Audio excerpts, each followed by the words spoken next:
between devs and designers, who is the one serving breakfast and who is the one taking the breakfast all the time? And why? Why does it have to be that somebody must be served every single time? I would need to mention that we have a quiz. It's one question. Keep your answer till the end. If you cheat, right, or you like search Google, any of those things, God is watching you. Shall not do it, but God is watching you. The order of the introduction is how you see fit. So this is the problem I've always had from childhood. Number one. Why? My name is Precious Abamba, but everybody calls me Bam. So I'm a UX designer. Abi, is that all? Yeah, that's all. That's all. You say introduce now. I should Okay. keep bank account No, number. No. That's fine. Thank you, Mom. Yes, my name is Adimju Messi. Everybody calls me Messi. I'm a front-end developer / mobile. I'm so glad to be here. Thank you very much, Drowns. My name is Enyola. I'm a front-end web developer, and I do some UX as well. But I won't say I really like design on Figma. I do some lo-fi designs. I love helping people get into tech. I love interacting with other developers. I love chats like this. Why is Bam Bam looking like? People like you that used to make others look unintelligent. No. It's necessary. She's a mobile and a front-end dev. I'm not even a mobile dev. She's the one making it. So I'm so glad to be here, guys. I love plantain. Thank you, Rex. Thank you. So, Clement, on to you. How far? So, just briefly introduce yourself. The order of the introduction is how you see fit. So, hello, guys. I am Clement Bassi. I am a product designer. I think that's all, since you gave us the liberty to choose how we introduce ourselves. That's good. Product designers, we don't have stress. Simple. Does exactly. Now for the question, right? This question is for people who are familiar with the likes of MKBHD. These questions have been asked on their channel before. So now I'll ask just one question. I will say it only twice. Please, for the sake of this video, I trust your integrity and do not go around checking Google until the end. So yes, off NEPA. So this is this is the question. What is the full meaning of the word boot? What is the full meaning of booting? So when you're on your computer, it shows you booting, right? What's the completion of the word? It's an acronym. What's the completion of that word? Do not say the word. Do not say it if you know it. Do not Google it. For let's wait to the end. You don't know what came to my mind when I heard boot. So, Clement, your camera not off. Open a new tab. We'll go to check them. So now, let's get into it, right? So we've all introduced ourselves. We all know where we are. I like the Eniola is just smiling. This guy is happy. What is that one thing that you generally, that's one experience that you see that devs do or designers do that you generally do not like? And like, why is that something you do not like? I'll talk from a very small experience, right? One of the lady I was quite a woman. Let me say woman. She's a designer. So we're meant to work together. She made the design for me to do, like you understand, like she finished up design. She gave me to build it up into a front-end page, right? So on making this design, I noticed that she kept making changes. She kept changing things. And it's not the first time that you guys are doing that. You guys are always changing things. If you are done with the design, drop it. They will come here, they will change the color. They will come here, they will change something. They will say this one should be circle. Meanwhile, it was bugged before. Now, that's one thing. They always change things. Like, I don't know, maybe they're not always satisfied. They always feel like they need to do more, right? The second thing I don't like about designers, they can be perfectionistic. And they used to stress us a lot. Like, you guys stress us a lot. Like, that perfection is always there. Like, the people I work with, right? Like, I don't know what to say, man, but it's a problem. Like, I go on book, call me 5 in the morning, and the person is telling me, like, the thing is meant to be like a triangle, not a trapezium. I'm like, what is this rubbish? Give me, man. Right. Thank you. In your life, you cut this part, you begin chop. Yeah, so anybody else? Clement, Clement, you are tech lead, so you've been a dev yourself, right? What's your experience with like developers, and what is that thing that like pricks you the most? Okay, it's devs trying to take shortcuts when it comes to implementation of designs. Let me use someone in mind. Okay, let me use a recent one. He said I should export the hero section of a landing page as an image. I hope they don't get to as watch an this image podcast, sir. So you get to keep your job. As an image. Probably thinking that maybe I'm not aware of how it should be implemented or how it can be implemented. So at first I ignored that. I ignored his request. Then I went through his code sometime later and found out that there are certain parts of the design where you have dividers. You know what divider is, yeah? Line dividers. He exported those as images as well. I had to tell him that there are ways you can implement this with your style sheets and your HTML or whatever. And that's my problem. You see, they try to like just try different kinds of shortcuts and unprofessional means to implement designs. That's one. Another one is well, I won't call this another one because it depends on how good you are as a developer, because pixel perfect design is very important to me, and those steps are bad at pixel perfect implementation, like pixel for pixel, you get. So just those two for now. Definitely, I'm going to remember more, but yeah, just those two. Well, and now I know what he's saying is relatable, Sha. Yeah, Messi. Okay, so Eniola said something about designers being perfectionists. You cannot blame us. God is an ultimate designer. He is the ultimate designer, and we take after our Father. If it's not perfect, it's rubbish. Do you understand? So we being perfectionists is because we want the best for our users and everyone. Do you get? And you cannot just take away the fact that we are a very inspired set of people. Do you get? Like we could just sleep and wake up and have like, I just thought about this thing, let me implement it. Something else, when you're making designs, you have the client's end, right? Most times it's not our fault, to be very honest. It's not our fault. Clients can be very, very stressful. You'll be on your own. They'll tell you to use blue today. You say, okay, I'm done, I'm using blue. You wake up in the morning and you see one long message telling you to use red. So most times when you see designers changing designs, it's not because we want to change designs. We don't like work. Me personally, I don't like so much work.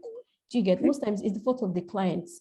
Yes, it's true. It's the fault of the clients. The same way clients just sleep, they just sleep and wake up, and one kind of spirit just give them one kind of very funny ideas and they just dump it on your table. And this thing is a chain, right? You have your clients, you have the designer, you have the developer. Do you get? Now you work for who pays you, and you can't always blame a designer for giving you some shitty ass designs. Do you get? So for that, I will apologize for designers that stress developers a lot. I don't like stress. So if someone should stress me, trust me, I'll freak out. But you can't always blame us. It's not always our fault. Being perfectionist, yes, because this is our job. This is what we put on our portfolio. You have to like do it because it still be part of our portfolio, right? Yeah, that's it. The only thing I don't like about developers is that you can change people's designs a lot. Like I gave you something, I gave you A in capital letter. You are doing it in small letters. Like why? A lot. Why? It happens a lot. It happens. You're just looking almost for trouble. Exactly. I 100% agree with that. You just want to be dragged. That's another question. So now to Messi and Eniola, wait, you guys, why is it that Messi, you get to answer what you don't like about us? Drink water first. To you guys, why is it that designs that you are being handed to, they always change? It's like I'm giving you something on a plate. It's in Figma, like it's the same thing both of us are looking at. Why is it that when you finish, they always change? And you are the person coding, not as if you are two, is you. Why is that the design they always change? Well, first off, the implementation of your design is always based on the level of expertise of the developer. That is one thing you should always know. And also, there are some impractical things that you put on designs that we just cannot implement. And also, for some reason, there are some designs that we have to change because we find out that when we want to implement the functionality, it's just not possible. Then we have to look for something else that can achieve what we want. Even though I agree that sometimes it might not be the best user experience-wise, but the developer wants something that works. I know that the aesthetics are very important. We want it to look nice. We also want it to look nice, but much more than the look, the functionality is very important. And if the design that you've given us cannot achieve what we want functional wise, we're going to change it. But one thing I like to do personally is that if I get a design and there's something I can't implement, I always try to communicate with the designer that I cannot implement this feature, alpha. Will you change it? Or I should do something else? And then you look at it and tell me, okay, let's do something else around this line. So yeah, we change designs, but not intentionally most times. Oh, sometimes so now because we can't implement it. Or okay. Some of you actually do it intentionally. Some With full because chest. they be like with full chest, Yes. especially front-end developers. Why? They will tell you, oh, they have this thing of saying UX design just started in 2009. Before UX design or before UI Yes. design, there has always been front-end design. And sorry, it looks like there's a power tussle, like UX designers are trying to take your jobs from you guys. Do you get? I don't know where that came from. But the thing is, like she said, like Mercy said, if you're going to change my designs, let me know. But some don't. They just give them something and they're giving you another thing. And when you try to talk to them, they'll be like, it was not looking nice. Did you ask me? First of all, as a UX designer, we're not just designing interfaces, we're designing experience. What if after my research, this is the best experience for this user or for this product? You have to, I think there has to be a synergy between developers and designers. But you see, most times is this thing that comes like, oh, UX design started, which day did you start? Especially when you're dealing with a developer that has experience. Imagine you, a UX designer, maybe have like 2 years experience and you're working for someone that has like 10 years experience in front end. Do you get? That person definitely will not, they'll be looking at you like a baby in, like you just started tech or you just came in, you don't, and it's wrong. Do you understand? Before I arrived at that design, I've done my research. I didn't just wake up one morning and, okay, let me just do it like this because it's like this. Talk to your designer. It won't take anything from you. Do you guys get? You guys are nice people. Yes, we appreciate the work you are doing. But please try and communicate with designers. It won't take anything from you. If you're going to change a feature, you tell the person, oh, I want to change it because I feel, yeah, but just waking up and everything has scattered. It doesn't make sense now. Come on, guys. The main issue here is communication, because when the designer adds something to the design without informing the developer, I think that's rare. He should communicate. Same thing goes for devs. Before changing something that is out of line or that doesn't follow what was designed, they should try to communicate that too as well. Yeah, that said, I also remember something else that my backend dev used to do. So he's like, he has some position in the company. So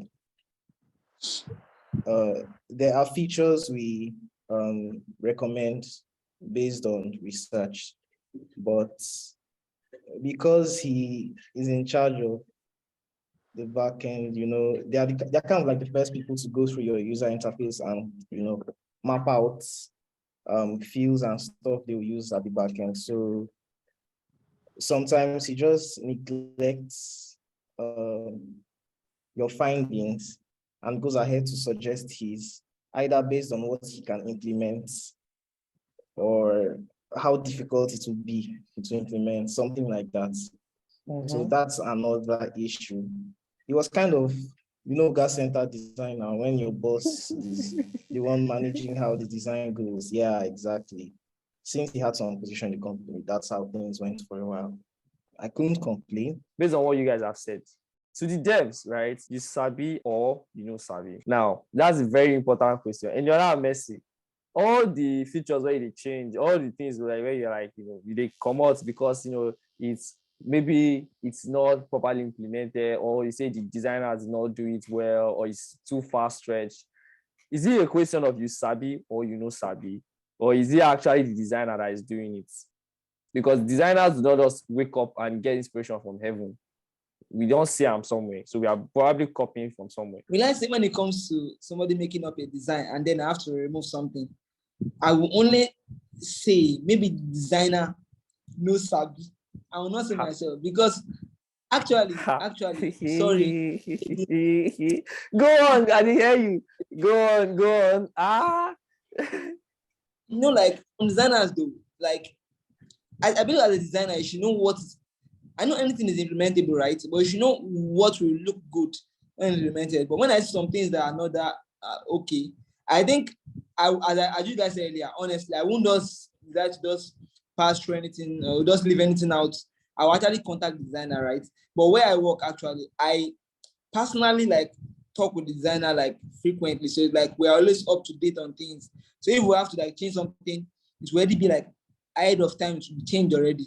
Or if I, before I will contact designer, I'll really check it out myself. The thing, you say you don't drag designers, they say we no sabi. The thing is to avoid all this problem. Anything when they give you, do them like that. You understand? If I tell you, say, put purple on top ash, put and give me, you know why? It's going to save you a lot of stress as a developer. You can defend yourself. Do you get? So if they start saying who did, you say, it's what the designer gave me. But that's not good for you too, because you also want to put on your portfolio. Why would I put something that's ugly on my portfolio? Doesn't look nice on me. You can go and redesign it later and make it. Can you imagine? That's like double work.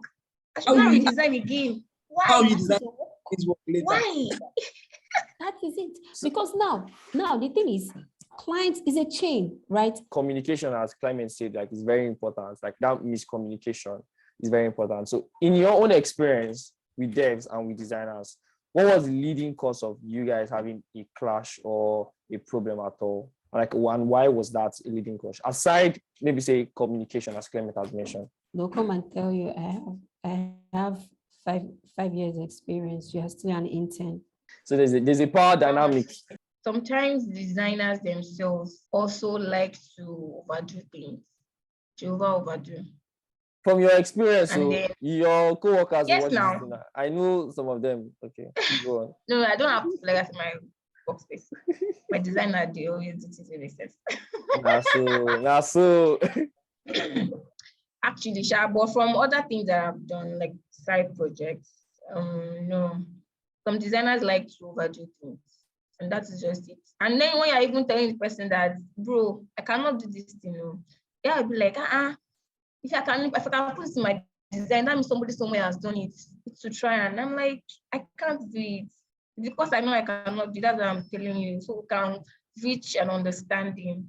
And like, I'm not saying that I'm perfect. Of course, I'm also learning. So my abilities have limitations. So you understand? It's not as if I see something that is looking so extraordinary on the design, I also try to do my due diligence and try to research, okay, something I can implement. How can I go about this? But if I've tried all the things I know. But then this is one of the closing questions I was having is, now in terms of the problems that we've had, first of all, we'll talk about a solution to the power dynamic you mentioned, Bam, and then we'll talk about the developers or the designers doing oversabi. Now, what is one general solution that you think would solve most, if not all the problems that we always have as designers and developers? Okay, briefly, what I think can solve most of this issue that we all have, because these issues sometimes they get really big, right? To be honest, they get really big. I believe that first of all, a design should be able to speak for itself. Like a good designer can create a design that we have all the file arranged, we have the content, maybe like the images or the icons downloadable. Like if there's a vector icon created, something like that, everything should be downloadable. Like something like that, a good design have everything structured in a very, very nice way that someone can easily utilize it, right? The second thing I think is that there will always be things like this. It's very important because nothing can replace human connection. And I believe when we come like this and we argue, we're only solving the problem, right? Even though it may lead to a little bit of quarrel. Like some people lack patience. This takes stuff too. Like some designers, they don't want to go back to that stuff. Some devs don't want to go back to do anything as well. They want to just do what they can do and live there. Sometimes we have all this interaction on sites created by designers, right? And to get them done, will be like, let's say, creating insane writing code that maybe only experts can do it. If I say something like that and I cannot do it, I will just maybe pick up a library and I get something close to that, right? But even an expert doesn't know everything. Yeah. So, and the last thing I'll say about that is front-end developers knowing the basics of UX design. and UX designer knowing the basics of front-end development. Does the plain basics, like not anything deep. Like all I did to be a designer, I won't say I'm a designer, please don't attack me. But all I did for the knowledge in design, I can make a lo-fi design, following all the rules that they do, was just watch a 1 hour, 30-minute video and practicing, honestly. And that was all I've done so far. So in terms of like the wala we always have, what is to you is the one-stop solution? Eniola mentioned one, which is devs should try to know like the basics of design, and designers should try to know like some basics of development, or that's one. I agree with that. I mentioned before communication, very important. Nothing almost beats that. When there's good communication and good back and forth, there would hardly be any strain. Those two are very important. Developers should try to understand the basics of design, just as designers should also try to understand the basics of coding, so that they don't design things that are not implementable. Designers should also design keeping in mind the level of experience of the developer they're going to be working with, so you don't have too much conflict. I'm not saying you should lower your standard. I'm just saying that you can still create designs and you'll be able to get the pixel perfect designs you want if you put in mind the level of experience of the developer you're working with. Yeah, I agree too. But you see, sometimes when you limit a designer to that degree, creativity gets hampered and they are not able to be as creative as they should be. One thing that, I'm never told, or I get as information is how good the developer is in terms of implementation. I'm just given a task and told to be as creative as I can. If the experience of a developer is a factor that I should take into consideration, my job, my designs actually might not be as good as I want it to be. So how would you then communicate your level of experience and how you want the designer to implement in terms of that? I don't know if you get what I mean. Most times, the order is that the designer actually does all the doing before the developer even comes on board. That's what happens most of the time. Both developers and designers should not implement and design with the mind of, once I'm done with this design, I'm done for good. I'm not coming back to revise. After you've done your designs, be as creative as you want to be. Developer has a duty, before you start to implement, you're supposed to have a plan in mind. These are the sections we have in design. How do I want to implement each feature? How do I want to go about it? When the developer has gone through all the designs, and the developer can give you feedback that, oh, this makes sense, but I might not be able to do this. Can we have a workaround? I don't feel like you have to necessarily lower your standard. It's just compromise, actually. It's just compromise. We should be able to reach a middle ground. The developer should not be comfortable where he or she is. You should also strive to be better. You should always try to push past your limits just to see what more you can do. That is what makes you flexible and versatile. It can be like, okay, I understand where you're coming from, but this feature, I feel like it is very, very important for user experience. This particular section of the page is what makes this page stand out more. I would appreciate it if you can push hard and try to implement it. If you cannot implement it, let us see what you can do. If you can get as close to the design as possible, they're probably the designer now has to like tweak some things so that we can both be satisfied. You get to keep what you want to keep, and the developer also gets to produce something that makes very much sense. So did I answer your question, Clement? But the problem now is we are both employees of someone. So what if that someone wants something at a certain level of standard? We designers are the ones doing the pushing pixels or whatever you call it. So what if the client's expectations is what we are trying to meet? And then you as a developer, you have skills limitations or whatever you call it. How then we work around that? You delivered your designs, but the developer cannot implement some things. The developer has to communicate. Giving valid reasons, we're not going to say this discussion can last. It can last more than the time we have left. I really like how this thing is going. Well, now this is bad. Are you saying that as a designer, right? If you cannot design with the thought of developer in mind. How do you design, right, for the client in mind and for millions of different other users? Not developers now, for users in mind. Because I feel those two things, like, they are something you always have at the back of your head. But then not just now allowing the thought of putting the skill set of the developer in mind is limiting your creativity in a certain way. Is that not a problem? So the thing is, to be very honest, if I would say this problem between developers and designers, the real origin, the real devil that is causing all this problem, to be very honest, most times is the employers. God forgive me, God, let my employer not see this thing in Jesus' name. Amen. Do you get? Now, normally, there are design systems, right? Before you start a project, you have to create design systems. Now, I feel like if developers are carried from the beginning of a project alongside with the designers, they would not have this issue. Because as a developer, you get to see my design system, you get to know what you can implement. Most times is this whole implementation tussle comes after designers submit their designs without carrying the developers along. Do you get? Now, if I want to work, if I have a company of developers and designers, I should be able to carry both of them along as an employer and they won't have clashes. Do you get? But no, you want to freelance a developer, you want to freelance a designer. Good. There's nothing bad with freelancing both. But you that want to build an application, right? You should know that you have to carry both of them along. You already know who you want to work with. There's nothing there in putting both of them on the same table. They start the project from beginning. Do you get?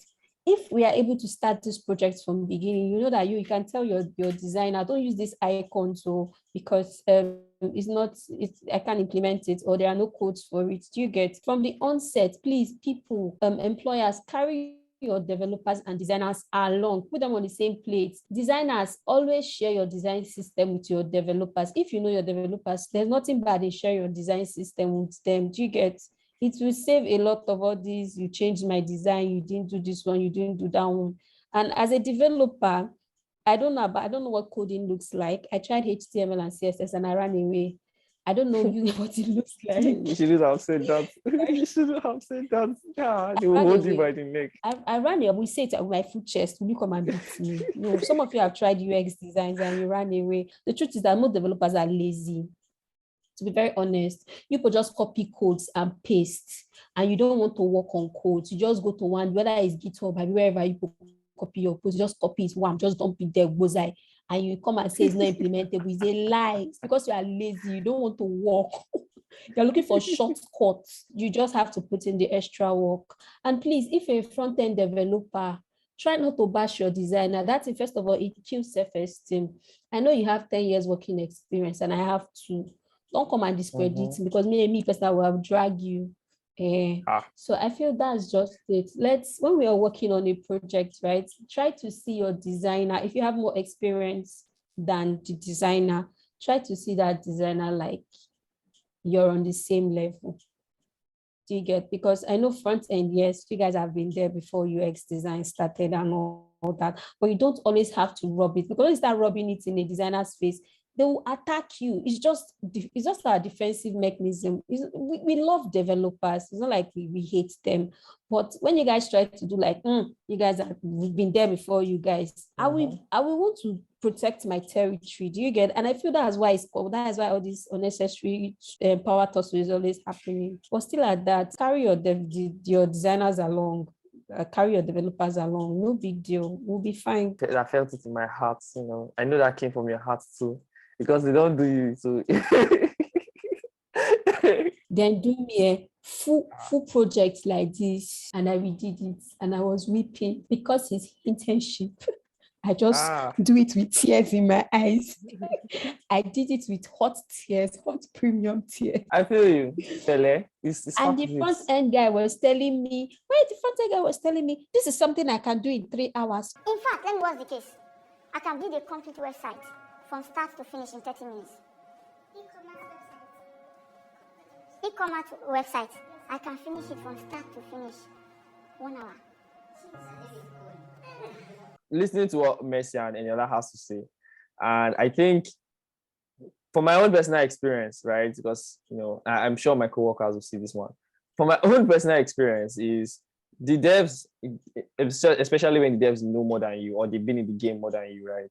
They tend to have that knowledge of, I think this is better, or this is something they've done before, and they think is what they would implement here. And the only problem with that is that products are different, and the industry for which product is different. So is the user and target base. So what Google is doing with Google Meet, and very probably what Google is doing with Classroom, Zoom cannot do exactly the same thing, because you can use Zoom for more than just classrooms, right? And if you try and copy exactly what the developer's experience is in a different product to an entirely new product, just because it's easier or it's similar, they will be wala. And I think that's where the difference, like where we have that friction, because the devs that know more or devs that have more experience, they think it's just like code. Oh, it's the same code, right? I've done this before, so I just put the same thing. But the delivery of the experience is now different, because it's different users are using the different products. That's my own experience. But then if you have a good dev, like I have good devs. Honestly, I work closely with the CEO and my developers. They are really good people. So we fight, but when you fight and they listen and be like, calm down, don't worry, we'll fix it, and they fix it immediately, and it just gives me chills. That's my own experience. I really appreciate all of you for coming here in the notice. This set of developers, they are nice. So we have to represent our own ecosystem. They are very nice set of developers. So I think that's how all of us are. No, not all of you. That's not all of you are. They're all nice. No, deep down, in the bottom of our hearts, we are nice people. That's not all. Especially front-end developers. You see back-end, you can manage, where you see front-end developers. They are the ones. Actually, all of them here, they are front-end devs. They are the ones. Front-end devs are always nice, actually. No, they are not. Last question to all of you. You just add what's your favorite resource for learning. So for designers, what's your favorite design resource? It could be a person, a thing, it could be a place, animal, it could be anything. Just give a brief introduction to yourself, like your journey, your tech journey, your design journey, short one, and then tell us your favorite design resource. So we're coming to a close, but for just this moment, as this topic is so deep, we're going to have another episode with different set of guests come tell us about their own experience working with devs and designers. I suggest you subscribe to the channel, turn on the bell notification to know when that video gets out. With that being said, let's get back into it. Okay, so I am Clement Basi again. I am a product designer, and I've been designing for about 2 years, roughly 2 years now. And I think I should go straight to my resource now. Let's not beat around the bush. I read a lot of Medium articles. I read a lot of Medium articles and watch a lot of YouTube videos. I resonate well with videos. I don't like to read, but I force myself to read because there's lots of gems, written gems and books. So I had to force myself to read, but I mostly resonate with videos. I watch lots of YouTube videos.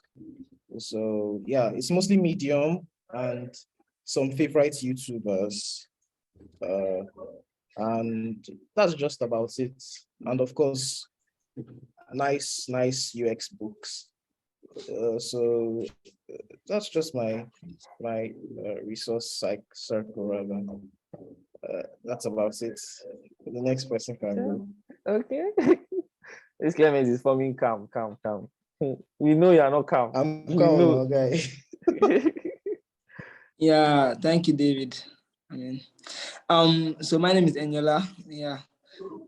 Let's say I found out about coding and 2017, and I've been there. I've learned C++, I learned C#. Not like I really use them though. I use C# to make Unity games, following Bragg's tutorial. That was the first thing I did. I entered tech with this passion. I had no thought of making money or anything like that. So when I got to the university, right? Like I really needed money, and this game stuff wasn't cutting it, right? Yeah, game stuff wasn't cutting it. Like if you know Brackets on YouTube, I really follow a lot of tutorials, and I also made games from his tutorial. I made games like Mario, and like I called one Cubton. That one even went to the Android actually. So after that, 2020, I actually said that to try out front-end development, which was like important for me because I had a lot of fear dropping C sharp. Learning the C sharp was like the most difficult thing I ever faced in my life because I don't think it's a beginner-friendly on language open first. So dropping it was a big deal for me. Like it really fucked me up at that moment in time. Sorry for using that word. Well, I had no choice, I became more of a JavaScript. By 2020 January, right? I started my front-end development journey, right? So I was a bit quick to learn HTML and CSS. I mean, I learned HTML and CSS for quite a while. That took me some time. That's like 6 months. A lot of people use 1 week, 2 weeks, 1 month today, but I don't know that time. I just feel like, okay, let me take it slow. I saw it like C sharp that if you don't understand everything, you cannot go forward. Meanwhile, if you don't understand most of the stuff, you can still go forward. I didn't know that. So I took my time to learn all the tags, learn all the design stuffs. And then JavaScript was so fast for me. Why? Because I learned C sharp earlier. That was what was fast for me because the OOP programming language, everything was all the same in JavaScript till I got to year 6, right? So that was my journey. I managed to like keep pushing that. And I fell in love with sharing content on the internet in the year 2021. Yeah, 2021. I've forgotten the month. The H1, the first time of 2021. I started. Rex, calm down. Yes. Calm down. You have to keep it brief. The time don't go. I want to hear your journey, but then you have to. Okay. So I started making content in 2021, and fast forward, I made content on Instagram, Twitter, and fast forward to today. Yeah, I still front-end development, right? So sorry, I won't take any more time. I love learning a lot from Maximilian Schwarzmiller. That's from Udemy, right? It's really good. And I when it comes to solving problems, we have GitHub, Stack Overflow. Let me say research, basically. And when it comes to blogs like Medium, I only go there if I have problems. I won't read the blog on normal day, right? So yeah, that's it for me. Mercy and Eniola, thank you so much. You have shorter time. Eniola, it intimidates me. Why? Anyway, my name is Mercy for short. Okay. Started coding 2020. Started with front end. I'm still in front end. I delved into mobile development this year because I needed to use it for a job. So I'm still doing that. Started coding because I did not want to suffer. I like money, please. So yeah, my favorite learning resource is YouTube. I watch YouTube. I love code evolution videos. Yes, he makes good videos. I read articles a lot. I just read them randomly as it just comes to my head. I just see it on my pop-up. I'm like, let me check it out now. I go to Stack Overflow when I have problems. So I'll just copy and paste. Thank you. Yeah. That's all. I like the closing statement. That's the truth. Bam, for you, give us your own story. Okay, my name is Precious, but everybody calls me Bam. Yeah, so I started UX design like 5-6 months ago. Yeah, I transitioned from copywriting to UX design. So for resource, I do YouTube, right? Medium. I follow lots of designers on Twitter, the Agba them. Yeah, so basically that's it. You see how the designers kept it short, but the devs, but let's not go there. Thank you. They're not dragging anybody again. Like the other design articles. Yes, they are. They are a lot. A whole lot. Is UX Planet. Lot.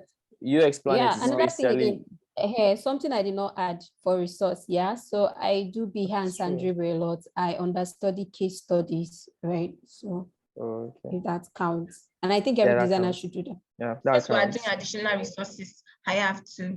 Yes. Okay. I listen to developer podcasts actually. Stack Overflow has a podcast.